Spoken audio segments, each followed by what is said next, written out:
Frostbolt man. Best DP. Hey, shut up! Enough with this Frostbolt man shit. It's summertime, baby. It's time for the sun to shine, for the flames to burst. Fire! Fire! But Frost is... Dead, man. You hear? D-E-D, dead. Pyros and flame strikes and meteors galore. You and your nerf Destro Frank can go bite on a goddamn onion. You. Yeah, you. You and a goddamn Frost Mage and Destro Warlock meta. How long would you think that would last, motherfucker? You just need to check out the talents, gear, governance, location, legendaries, and a lot more to become an educated pyromaniac lady and a flame-throwing gentleman. El fuego mañana te tenga que los caras!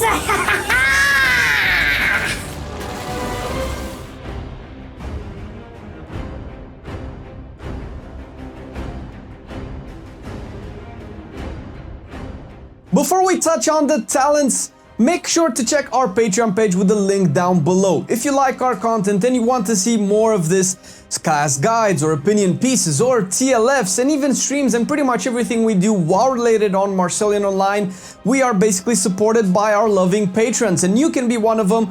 For as much as you want to contribute, we would really appreciate it, and it does actually really help us out a lot. And hey, if you do decide to become a patron, there are a bunch of tiers you can check with a couple of goodies as rewards based on mostly what you're interested in, and you can be part of the team, the deep team, where we talk things.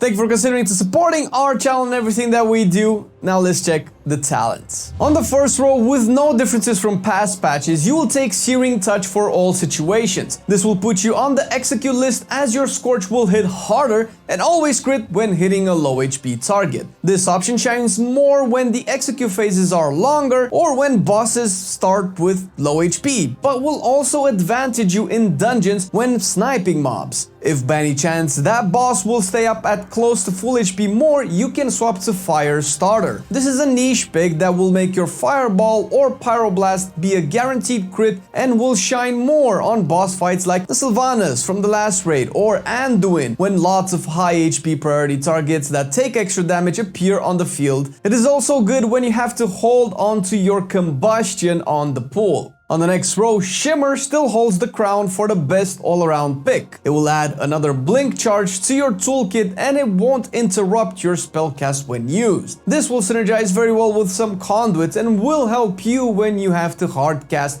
that Pyroblast and a swirly appears under your feet. On the level 30 row, the Rune of Power will help you in any situation. You can now put a rune on the ground to increase your damage by a lot when you stand on it, in it, or around it. On top of that, you will also drop one of these runes when using your combustion, so you don't have to worry about casting it personally. When heavy movement is involved, lots of puddles that force you out of your runes often, or burst is not required, you can go with the Incanter's Flow. Lucky you, because these situations are still very rare, but with the flow you'll always deal extra damage, lower than with the rune, but at least you won't lose it out if you have to move, and it will change the amount of damage received on cycles, up and down, up and down, up and down. On the fourth row, get your flame on for every fight.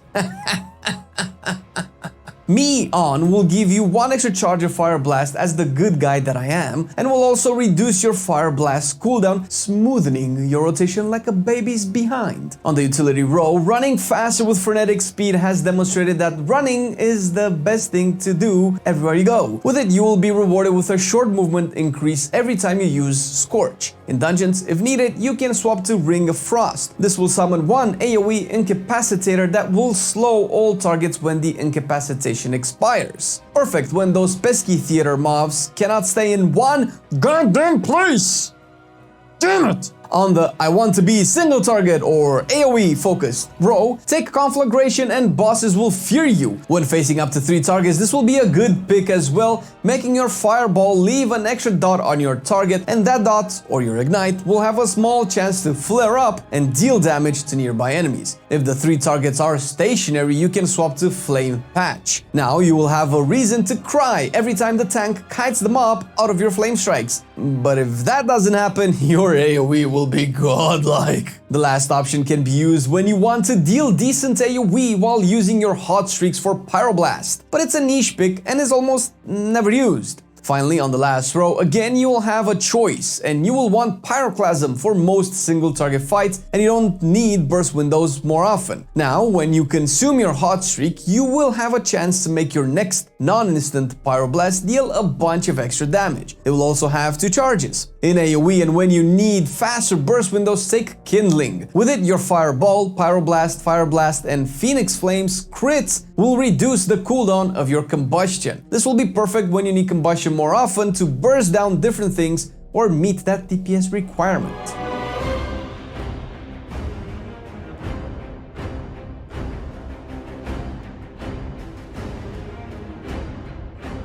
When choosing the right stats for your Fire Mage, simming will be the way to go, and what better way to learn how to do that than checking our simming video on how to do it and where to do it and when to do it and why to do it? But after this video, as you know, algorithms and things, blah blah blah blah blah. For you lazy butts out there, you will get a rough representation on what stats you can aim for. Firstly, you will desire intellect, lots of it, so almost always equip that higher eye level piece. Next on your bucket list will be haste. To cast those spells faster, shorter GCD, and dots will tick faster. Versatility will be next, increasing all damage you deal, and if you can spread that ignite good, mastery will be almost equal to versatility. And finally, critical strike will be at the bottom of your wish list. When you start to enchant your gear, go with the Sinful Revelation enchant on your weapon for pure single target and priority damage fight, and swap to the Celestial Guidance one for mixed and AoE fights. For your chest, again go with the Eternal Insight, usually in single target fights, and swap to the Eternal Stats one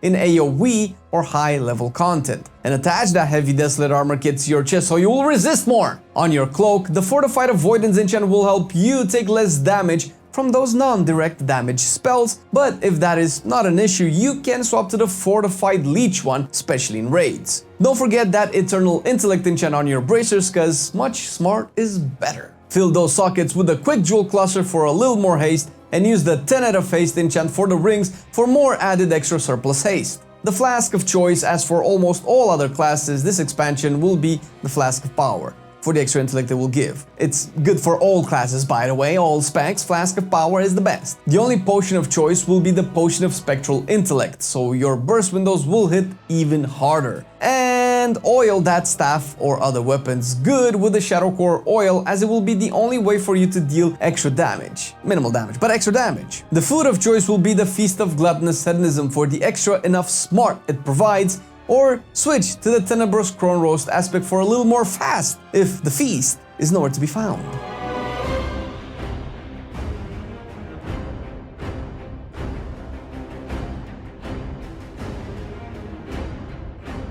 For 925, nothing much has changed for your Covenant. With double legendaries, some will be a little stronger than before, but overall the night phase will still be the best. They will be uncontested in AoE and will open up for even more burst windows thanks to shifting power. This will be a short channel spell that you can cast while moving thanks to the Covenant legendary, and will damage enemies around and will reduce all of your cooldowns by a lot. The signature spell will be Soul Shape, and this will add another mobility spell with short blinks attached to your toolkit. The Soulbind of choice will be none other than Dreamweaver. With his 3 potency conduit path, he will give you some pretty good traits. Those will start with Pod Tender, your second cheat death as long as your pod is not killed. Perfect for that progression rating, or if you die a lot in dungeons. Don't die while you're dying, man. Next, you'll get a Field of Blossoms at your feet whenever you cast your Covenant specific ability, and it will increase your haste by a lot if you manage to actually stay in it. The Waking Dreams trade will be next, and it will throw a small shield at you, on you, in you, what? When you drop some HP on a 1-minute cooldown. Lastly, Dream Delver will close Dreamweaver's arsenal with a small damage debuff on your targets that is triggered by all of your spells. For the pure single target boss fights, the Venthirs can outshine the night phase. With the double legendaries, they will have access to their Covenant ability, Mirrors of Torment, more often. That means you will put 3 mirrors more often on your target that, when consumed, they will deal damage to your target among other things, and reduce the cooldown of your Fire Blast by a small amount. Try to cast it on a target that would survive in order to benefit from all of the bonuses of mirrors. The signature ability Door of Shadows will add a small range teleport to your your mobility. The soulbind of choice will be the Mad Duke Theotar. With his 3 potency conduit path, he will bring some nice traits to the table. Soothing Shade will be the first one and will spawn a shade under your feet, and as long as you can stay in it, you'll be rewarded with extra mastery. The Token of Appreciation will come next and will throw a shield on your allies that help you with a beneficial spell. Next up, Life is But an Appetizer is usually a little better, as it will give you some speed and avoidance as long as you have the well-fed buff from food. The other option can be useful if you want more self-sustain, but it requires you to stay stationary. Lastly, you can go once to the Mad Duke himself in Sinful to receive his party favors that you can use and get a small stats buff for a long-ass time, which persists through death. Following the paths recommended by us, you will need some conduits. The first among the potency ones that you will want will be Infernal Cascade. This will turn your Fire Blast into a buff giver when used during combustion. The second desired conduit will be the Covenant specific one as Night Fae, but for the other covenants this will drop to your third choice. Discipline of the Grove will be the Night Fae choice, and this will increase the amount of seconds reduced by your shifting power. The Ventier ones will be Siphon Malice, and now your mirrors, when consumed, will grant you a stacking damage buff. As for your third choice as Night Phase and second for the others, you'll get Controlled Destruction in single target situations for a little more damage to your Pyroblast. For AoE, you can get Master Flame. Blizzard loves me. What can I tell ya? To increase Flame Strike's damage and range. For your Endurance conduits, use the Tempest Barrier to gain a small shield every time you use your Shimmer or Blink. For your second choice, you can choose between Condensed Animosphere, a small heal when taking continuous damage, or when facing solo content, or Cryo Freeze, a big heal that will require you to stay into your Ice Block for the whole duration. As for your Finesse conduits, the Flow of Time one will synergize very well with Tempest Barrier, as it will reduce the cooldown of your Shimmer/Blink ability, whichever one you have. If you need to get a second Finesse, then use Grounding Surge, when you can interrupt targets, usually in dungeons, to have a small cooldown on counter spell, or swap to Winter's Protection for Ice Block cooldown reduction.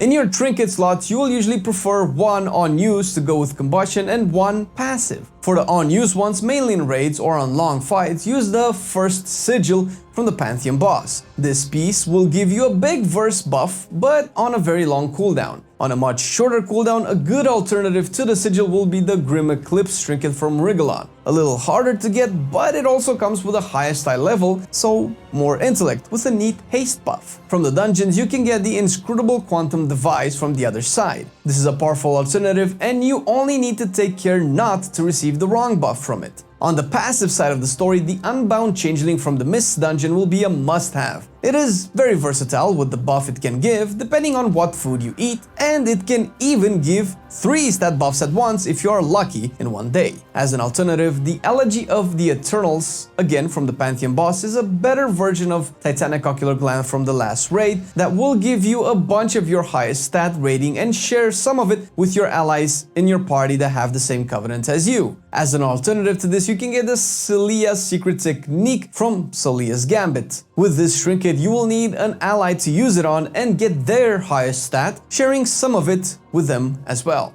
In the raid, you have a very powerful weapon in Antumbra, Shadow of the Cosmos, that has a nice stacking versatility and speed buff and will come with the highest style level you can find if you manage to kill Rigolon Mythic. And talking about highest style level, you can find the Forbidden Truth offhand if you manage to kill the Jailer. If you cannot get your hands on any of these, any combination of haste, versatility, mastery weapon from the weekly vault will work just fine. We are in 925, and since 9.2 you can equip double legendaries. Go finish the Zereth Mortis campaign to get the Unity belt, and if you want to use it on a different slot, try to get the Revered rep with the Enlightened. Unity will grant you the Covenant specific legendary effect and the ability to use another legendary of your choice. One of those legendaries usable in all situations nowadays will be the Sun King's Blessing. Build it on your wrists or hands slot if you have all 5 tier pieces and can juggle them around, and after consuming 8 hot streaks, your next non-instant pyroblast or flame strike will give you 6 seconds of combustion additive if you already have combustion active from your main cooldown. As an alternative, you can go with the disciplinary command legendary, usually when facing AoE or mythic plus. Build it on your wrist or ring slot and you will gain 20% more critical damage after using one spell from each school: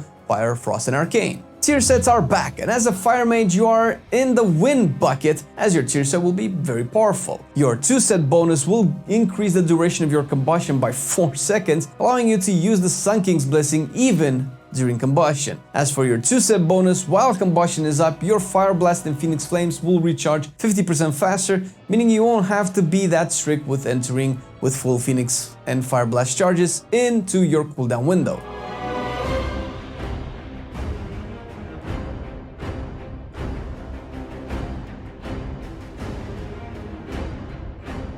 The tier set won't change your rotation that much. It will allow you some uses of Phoenix Flames while outside combustion because of the faster recharge during it. Instead, the Sun King's Blessing will change your playstyle and will add some rules. You'll mainly want to use Rune of Power during the Sun King's Blessing combustion. You'll want to hold Pyroclasm procs to cast them with Sun King's Blessing as much as you can, and you can hard cast the Pyroblast for Sun King during combustion now. 3 more things before moving into the opener. In single target, you will have 2 openers, one with Fireball, you can also replace it with Pyroblast, and one with Scorch. The difference is that the Fireball opener is slightly better, but will have a larger room for error. And the third thing, usually use the Nightfake Covenant ability while every cooldown is recharging, or precast Mirrors of Torment on pool if you are a Venthier. The opener in single target with Fireball starts by precasting Fireball 1 second before the pool. During the cast, use Combustion, and still during Fireball cast, use 2 Fire Blasts. Pyroblast after Fire Blast cast is finished, Pyroblast again, use Phoenix Flames, Pyroblast, continue with the normal rotation. The opener in single target with the Scorch starts by precasting Scorch, cast Combustion and 1 Fire Blast during Scorch, Pyroblast after, Fire Blast again, Pyroblast after again, use Phoenix Flames, and continue with the normal rotation. Your single target normal rotation during combustion will have you use Pyroblast with Pyroclasm if talented, or with Sun King's Blessing. Pyroblast to consume Hot Streak, Fire Blast with Heating Up, Phoenix Flames with Heating Up, Scorch if you can generate and spend another Hot Streak, and finish with Dragon's Breath. Your single target rotation outside of combustion will have you use Rune of Power on cooldown or hold it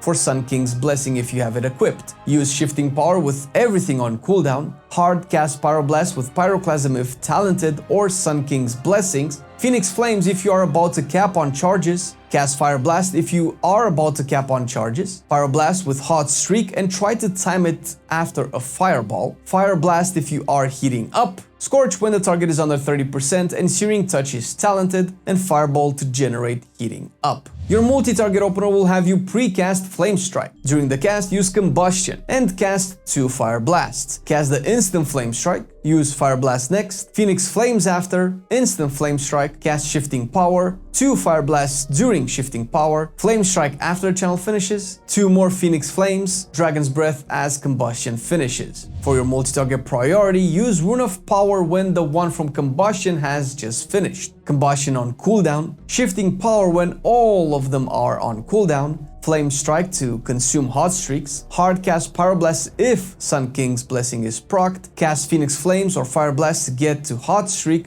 Scorch on targets under 30% to generate heating up, Dragon's Breath usually at the end of combustion, hardcast Flame Strike as a filler. The rotation for Fire Mage Dispatch can get a little bit more complicated, and if you want to dive deep into all of the possible exceptions and versions of the rotation, we recommend you check Toe Grinder's guide and his massive Mage compendium. Also, you can double check the Alter Time Discord where all the top mages are there, and you can ask all of your questions, everything that we didn't cover if you want to take your Fire Mage to a more advanced level. Thank you for watching the video, and thank you, dear patrons, once again for supporting the content and everything that we do. We really appreciate all the effort that you guys put in supporting us. It means a lot. We really appreciate it.